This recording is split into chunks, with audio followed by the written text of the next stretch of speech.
Hello, my friend. Welcome to the Believe You Are a Good Mom podcast. I'm Emily Wardrop from Drop the Word Life Coaching, where we help moms of young kids drop power struggle wars to create more peace in their parenting. Do you want to be a good mom? I will tell you the one simple secret of how to be a good mom. You already are. Don't believe me? You've come to the right place. I'm glad you're here. I've got you. Because when you truly believe you are a good mom, everything will change for you as you live into the truth of who you've always been. Let's get started.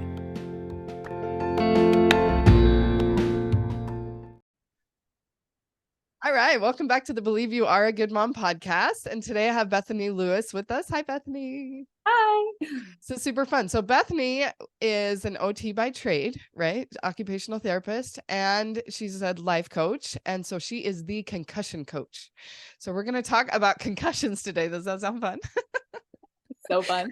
Yay. And she has her own podcast. Let me make sure I don't forget, the Concussion Coach podcast. So it's called. And so if you've experienced a podcast, if you've experienced a concussion or if this conversation helps you realize that perhaps you have and you're having symptoms that you didn't even know about, then go listen to more detail over there. But today, Bethany, you want to just introduce yourself first? I kind of got a little carried away. No, you're good. Yeah. Like you said, I'm Bethany Lewis. I have been an occupational therapist since 2009, which is crazy. And then about six and a half years ago, I started working at a concussion clinic and in Provo, Utah. It's called Cognitive FX, and it is awesome.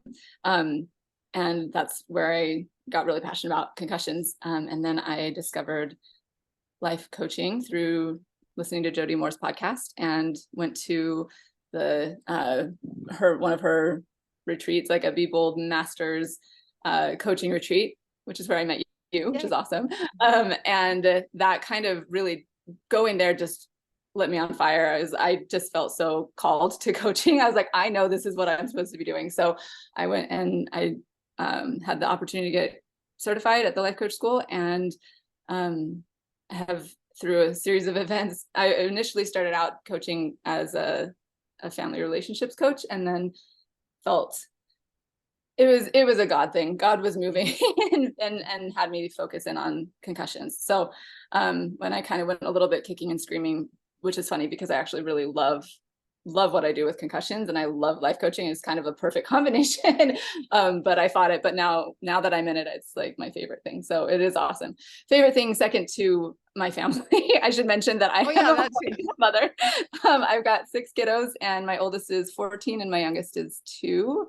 He'll be 3 next month. So they are my loves, and it's so fun. We live here in Farmington, Utah. I grew up in Delaware, and yeah, that's me. Yeah, Bethany and I ran into each other at Lagoon up in Farmington. If anybody's in the Utah area, it's a little theme park, I guess. Amusement park. Yeah. And yeah, so we met at Jody's live event, and yeah, we just love all things life coaching. So I love how you've married the two together. And so I want you to teach us all the things we need to know about concussions, on ourselves, on our kids, what to look for, what to do. So you basically work with people who are still experiencing symptoms of a concussion way back, who knows when, right? And they don't even realize maybe that it's from the concussion that they're having these symptoms. So teach us all about that. Okay. Yes.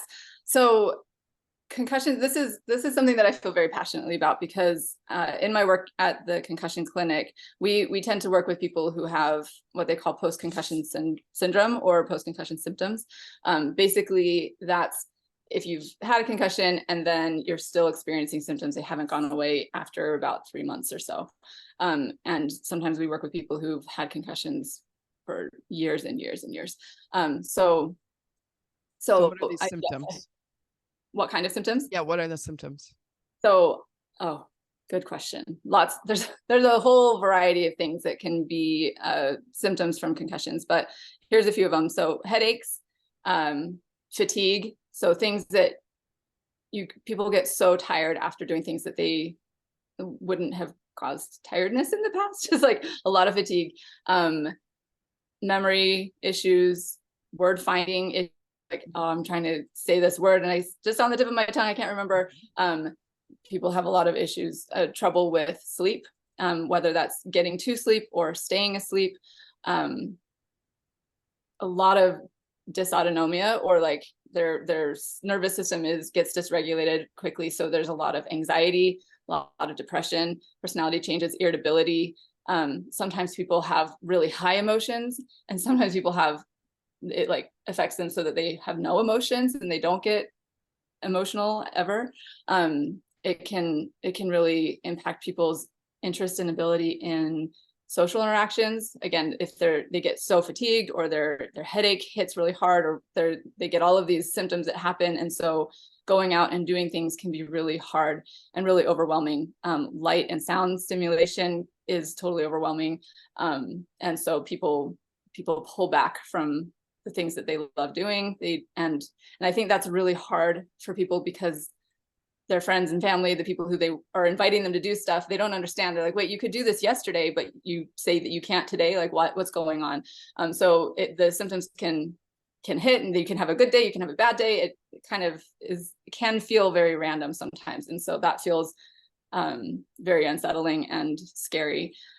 So yeah, the anxiety, the depression, going to it, like, again, on the side of how it impacts life, going to a grocery store can be totally overwhelming because of all of the choices, all of the sounds, all of the lights. It's just, it's crazy. I don't know. I did not know, before I started working at this concussion clinic, I had no idea how much a concussion could impact a person's life, and totally just turn everything upside down.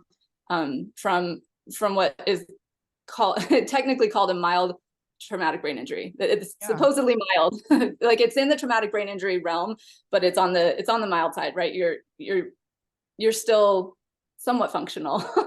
You're not totally, you haven't had such a bad injury that you're immobilized in some ways, but functionally and emotionally, it can feel immobilizing. It does not feel mild. So okay, so this is super interesting, because you just described me. I get totally overwhelmed going in the grocery store. Yeah, go ahead. There's a couple other symptoms that I want to make sure get thrown out there before I forget. Dizziness, or like balance issues. The vestibular system can get messed up, and that can be really challenging for people. And visual issues. There a lot of times people come in and they don't realize how bad their vision has gotten and their balance has gotten, because our brains are amazing and they compensate. And that's why we get so tired, is other areas of the brain step in to help out this area that has been, the connections have been interrupted. And so the whole system is out of balance, out of whack, and using compensatory strategies. And so that's why you get so tired. But yes, the vision, and a lot, again, people don't recognize it, but it's not like all of a sudden everything's blurry. It's like looking from far away to close up. I'll get dizzy, or I will not be able to, it takes me a minute to see things, or reading can be really fatiguing, or they won't remember what they read. Attention is a huge one. Focus, like people will all of a sudden have ADHD that they never had before. And they'll get diagnosed with these things and then given medication for them. And which can be, I know that's not necessarily a bad thing, but if it's not dealing with the underlying symptom or the underlying issue, which is healable, then it's just kind of putting band-aids on things. So yeah, that's exactly what I was thinking when you were describing all of that, is that all the symptoms you just described have a quote unquote solution, right? So you can put a band-aid on all those symptoms, but what's the actual underlying cause? Who would have even guessed? Like, because if you just go back to the basics, like what even is a concussion? You hit your head? Or you don't even have to hit your head. This is, okay. Thank you for asking that question, because it can be a hit to the head. Yes. Basically what a concussion is when your brain is, it's moved around in your skull, and the connections within, like all the tiny little blood vessels, basically it comes down to the blood vessel level. Those get interrupted, and therefore the pathways of the neural pathways get interrupted, because they're not getting the oxygen and the blood flow that they need. And so it's tiny. It's like regular MRIs don't always pick up on it. And so people will go, they'll get scans, and they'll be like, oh yeah, you're fine. Or like, yeah, you've had a mild concussion, you'll be okay. Like, come back and see me in 6 months. And and that can be true. I think a lot of concussions heal on their own, and it's the body is amazing. But yeah, you can get a concussion from whiplash, like from having, even if your head doesn't hit something in a car accident or some other kind of accident, just the forward back quick motion, your brain gets jostled inside your head, inside your skull, and that can do it. So how about, speaking of going on roller coasters? Roller coasters, I think usually, I mean, that's a good question. I don't think those some of those rides, your head is getting quite I know quite thrown around. I to ride the wild mouse. I feel like that's not good for anybody's neck. So, or ribs. Yeah, right. That's one of the rides at Lagoon. But yeah, I think I'm sure that there are things in place to keep people from getting concussions on roller coasters. Yes. Yeah. But perhaps if you've already been, whiplashed or whatever, have some sort of loose wiring in there, then it can exacerbate it. I don't know. Anyway, so yeah, those things. What about, you didn't say the word vertigo, but it sounded like all those other V words you were saying: vestibular stuff, visual things, dizzy, all of that sounds like you would assume goes with a concussion. But all these other things, like where it relates to, I don't know, behavioral things or anxiety and depression and things like that, that's super fascinating, because like we were saying, you just kind of are like, okay, I feel bad, doctor, give me some meds. Okay, I feel a little better. But it's like, what is the root cause? That's so interesting. Yeah. Because it's all the brain, right? Yes, it is. And the brain affects everything. It's really interesting. I've been doing on my podcast, I've been interviewing people who've had concussions and like asking them their experiences. And that's one of the things that I've heard multiple times from people, is just like, it's your brain, and that impacts your entire system and your social, like it impacts everything. So it can be a big deal. Yeah. I mean, even when I got COVID and I couldn't smell or taste, and I still have distorted taste and smell, then I think that is so crazy, because it's like your actual brain that's been affected. It's not necessarily your tongue or your nose, it's your brain. Yes. And that's part of why the visual issues happen and people don't recognize. It's like, oh, it's not that I'm seeing blur. It's not necessarily a problem with my eyes themselves. It's with the processing or the movement. Like, yeah, and also super interesting. And I did a podcast episode on this too, if people are interested, but there's a connection between long COVID and concussions. Like, as far as long COVID can have a similar presentation in the brain, or at least symptomology as concussions. And we've actually worked with a lot of patients who've had long COVID at the clinic that I work at in Provo, and they see really good results. It's crazy. So what is it that you do at the clinic to help heal people? What kind of exercises or whatever do you do? Yeah, so they do, it is a week or 2 week long, like almost kind of like a brain boot camp. It's intensive. They get multiple therapies every day, from like 9 to 5 kind of thing. And which is really important, I think, because a lot of times people, a lot of the standard concussion treatment is you go like once a week, and it's so hard because people are said, okay, you have to go see an occupational therapist, you need to go see a speech therapist, you need to go see a physical therapist, you need to go see this person, and all of them have 3-month waiting lists. They all have waiting lists, and then you see them once a week or maybe twice a week, I don't know, however often you see them, and you have to get yourself to all these appointments. It takes up so much time. You have a brain injury, it's so hard, like the executive functioning piece, like planning and organizing and all of that stuff is so much more challenging. And so you have to do all of these things with the brain injury and get yourself, and it's exhausting. And so that's one of the things patients really love about Cognitive FX, is that they go, all of the therapies are right there, and it's intensive. And that's the other thing, is because it's intensive, it's like they're able to really do a lot of resetting of the brain, like rewiring all at once. Whereas going once a week or whatever, it spreads out. It's not as effective or as intense. So yeah, they see occupational therapists, they see speech therapists, they do they call it neuromuscular therapy and neurointegrative therapy, and they have a bunch of different things and use all kinds of cool stuff to help people. And then they have very intentional rest breaks throughout as well, because rest is key for your brain. Your brain needs the rest. And so they have like intensive stuff and rest, intensive stuff and rest. And so, yeah, it's good. It's really good. That is so interesting. Isn't it amazing what modern medicine has figured out? That's so cool. So tell me what you do as a coach, how you kind of combine it together with coaching. Yeah. So one of a piece that I feel is missing. Yeah, it's like less and actually it's really interesting that you bring this up, because when I was first, this was one of my biggest pushbacks and hesitations about doing concussion coaching, because I was like, I can't provide what a clinic like Cognitive FX can provide. I'm not one person. I can't see somebody intensely for a week and do all of the things. And so people want to get better. They want to heal, right? And I know that I can't do it that intensely with them. I do have a lot of knowledge and understanding of what things they can be doing, and that those things can be helpful. But I always I always tell people, like, you should check out places like this. And CFX isn't the only place that does that, but well, it's the only place that does exactly what they do. But there are other quality concussion clinics out there.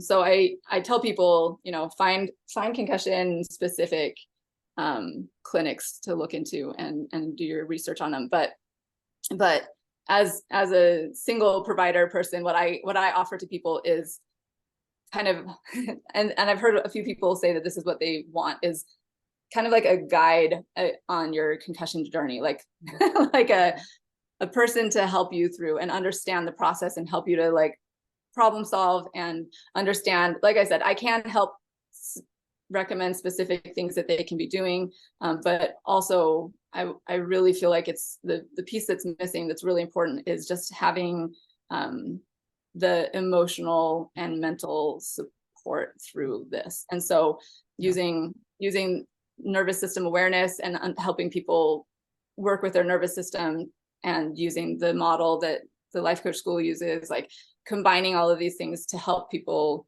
get into a place where they can access their higher thinking and then help them work through the emotions, because there's a lot of grief and loss and emotional pain that goes through, that people go through with a life-changing injury like this. So it's just, and I want to offer hope to people too, because there really is, I've seen people heal and get better, and maybe even if it's not 100%, they're like, people are always like, I want to get back to who I was. But nobody is going to get back to who they were. We're always changing, we're always growing, and this experience that people have, even if they don't feel exactly the way, physically the way they were before, they are version 2.0. Like, they are learning, they've learned so much and have become so much more through this experience. Yeah, that's awesome. That's kind of what I do as the T1D mom coach. So I coach moms who have kids who have type 1 diabetes. So of course they have like a team of doctors that are helping manage the child's diabetes, but I want to help the mom manage her own mental and emotional state while managing the child's diabetes. So it sounds kind of like that.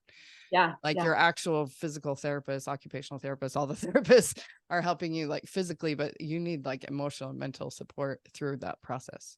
And I think that it actually does speed up the recovery. Like, I think something that I can offer is I understand what's happened, why, like I've talked to so many people who've experienced this. Like, I have, even though I haven't experienced it myself, I do feel like I have a really broad understanding of the general issues that people are dealing with and what things will help them. And so I can be a good sounding board, like, hey, this feel like I can do a, like, that feels right test with people or not. Like, so like that is really important. And then, if you're managing your emotions and feeling, like, understanding your nervous system and how to handle that, like, you'll speed up your recovery. You'll have access to those, the higher thinking parts of yourself, and knowing how to ground yourself and getting all of those things in place so that you can get the full benefit of the physical things that you're doing. It's all intermixed. The mind body thing it's real. So awesome. Okay, so tell us kind of the pitfalls of just like the basic care that people would get if they, hit their head or whatever. They know they have a concussion, they go to the doctor for it. What do they tell them versus like, what do they need to know, from someone specified? Because of course doctors, are cover everything, you know, so they're, how are they supposed to know the details of every little thing? And so, yeah. Yeah. Great question. And so I would say, and this is for whether you've had a concussion yourself or you think you've had, or your kiddo has had one, right? There's so many sports injuries, car accidents, bike accidents, like people get hits to the head all in all kinds of ways, or can get concussions in all kinds of ways. So, a lot of times, and this is, I think, I'm hoping this is changing, but we still hear people come in and say that this is what they were told. And it breaks my heart a little bit. But a lot of times people are told, hey, yeah, you've had a concussion, just go, you know, don't get any stimulation, like stay away from light and noise, kind of go in a dark room, put sunglasses on, like just stay away from stimulation for a while. And they don't give like a time frame on it necessarily, or they're just, and so people just kind of like hide themselves and don't do anything for their brain.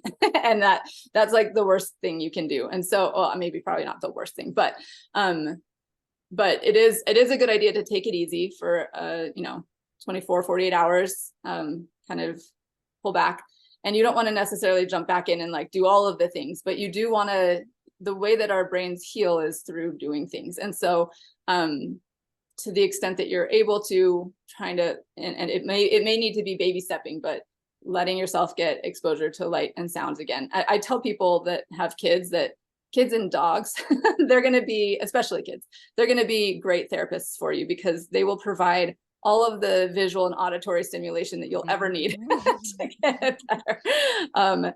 But it can, like going and doing things that require multiple senses at once. So the eyes, the ears, the body, doing things, thinking, doing word game puzzles, or just going on walks. Physical activity is actually really, really important. And that can be really hard after a concussion. The system gets, it makes it challenging. And so people can, doing physical, like I said, walks, something easy, not jarring at the beginning, especially is really important and good to be doing.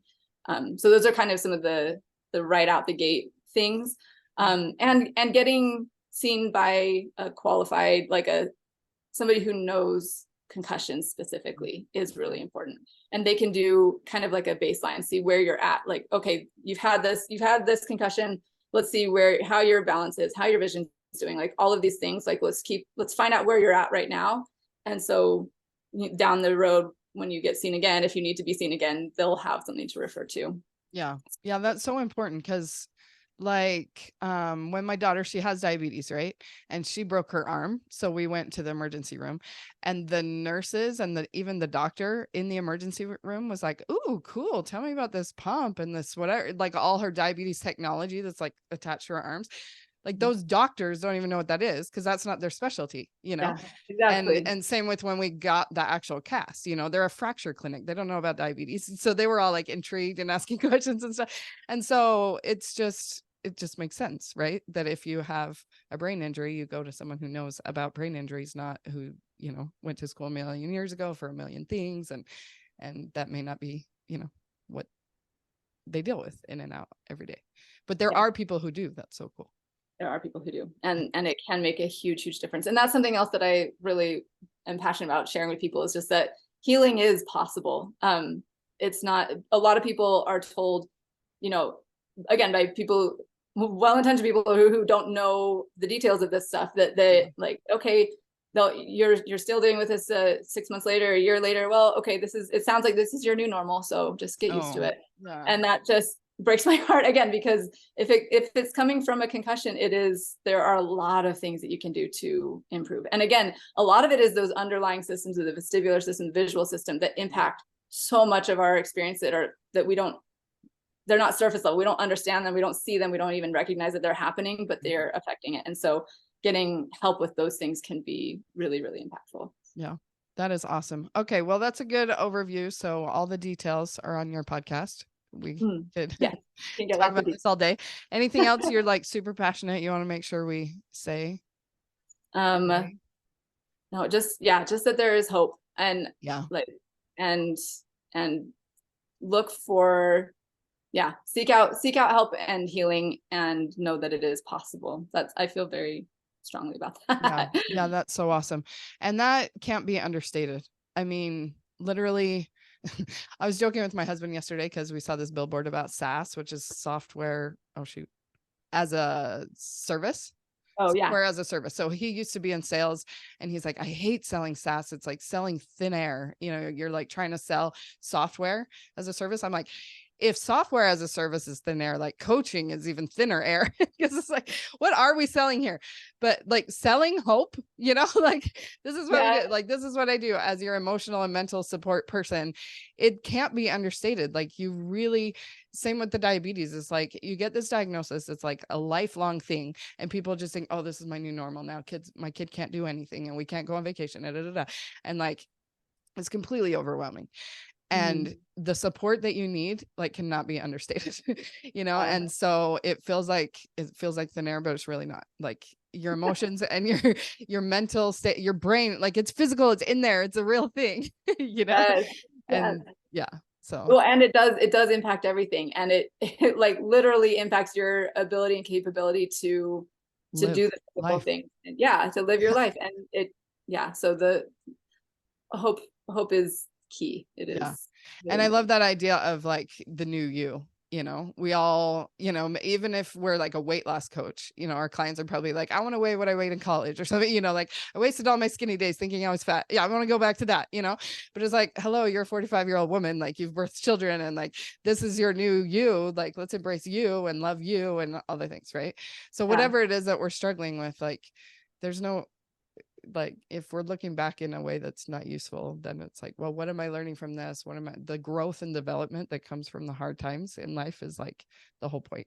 So yeah. And it's been really interesting to me. The more I've talked to so many people who've had them and have gone like really, really hard things, but very consistently, I would never want to do it again, but I wouldn't trade what I've learned for anything. And like, I would do it again, right? Like, they want to be where they are.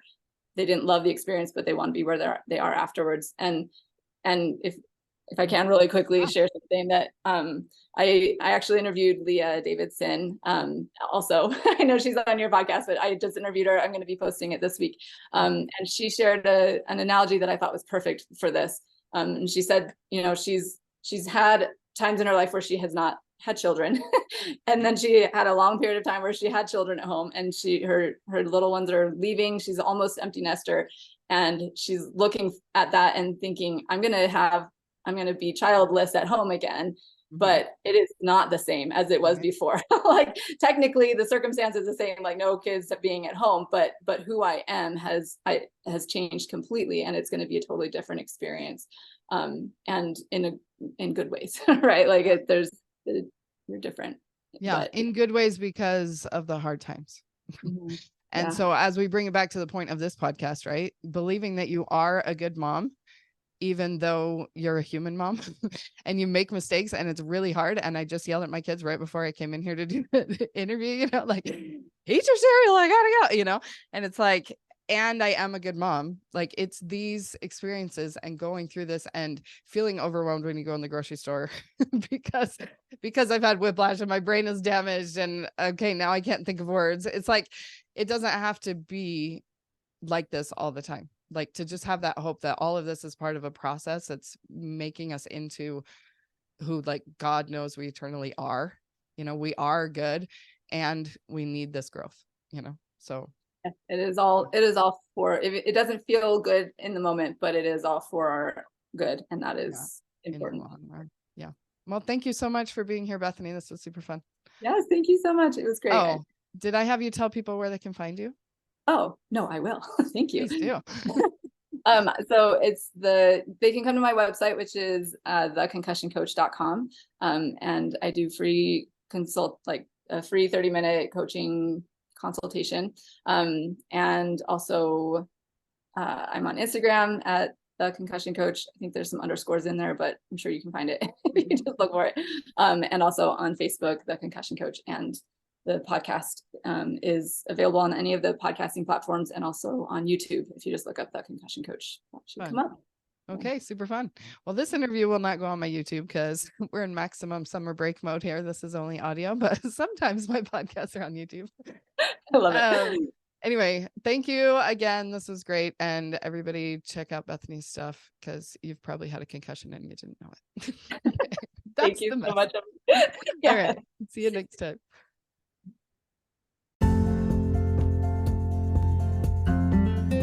Hi, thanks so much for listening. Have you signed up for your RBC yet? What is an RBC? Well, it's a relationship boost call, and I am gifting 365 of these for free this year.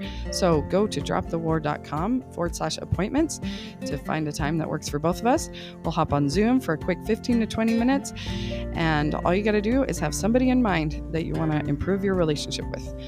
It's fun, it's easy, it's a good time. You're going to feel amazing afterwards. And no strings attached. Just come on, have a great free coaching call, and then go on your way. And you can come back for as many as you need because we know it's no one and done around here with relationships. So go to dropthewar.com/appointments to find a time that works for both of us. And let's get boosting those relationships. See you there. Bye.